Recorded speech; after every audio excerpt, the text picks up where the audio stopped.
of LHCyberx Explains It All, and today we're going to be continuing our conversation and topic on Drupal. Now we're going to get into a little bit more of the plugin side and extension side of Drupal today, and more specifically we're going to be talking about something called CORS. Now just briefly, just to show you how you get to CORS in Drupal, you go up here to Extend, and once you have CORS installed and you download it from the necessary URL, you just type it in and that's where it is.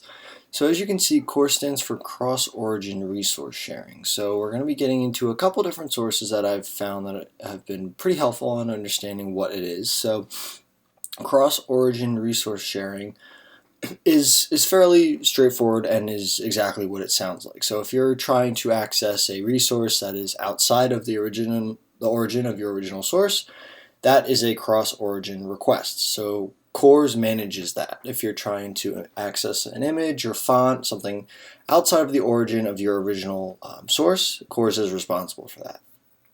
Now, CORS also means that servers must now understand how to handle these requests from origins outside of their own. They're going to need to look at which sources and origins they'll be allowing in, as they're allowing sources from other origins besides themselves.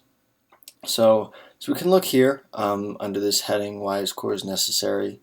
Not only does it allow servers to specify who can access certain things, but as you can see right here, how they can be accessed. They're made using the standard HTTP request methods, but most servers are going to use these GET requests, HTTP request methods like patch, put, or delete. But they might be denied if it's possible malicious behavior or it shouldn't be allowed by CORS. So with CORS, it allows the server to specify who can access these assets and which of these request methods from HTTP are allowed from external sources or external origins. Now with CORS kind of comes the possibility of security risks. Here's one thing. So as you're deciding to let other people outside of your original source access your website, there's a lot of debate around whether this is harmful or not. It's important to look at what you're going to be using CORS for and what your website is going to be used for, and to adjust CORS and how it works depending on that.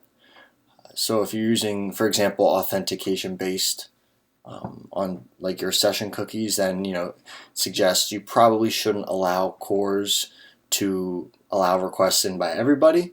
Malicious website or a malicious source could send in a source to your website and it could bring it down. And as a lot of people say that CORS is good, overall it is good. It allows for easy handling of outside sources from outside origins.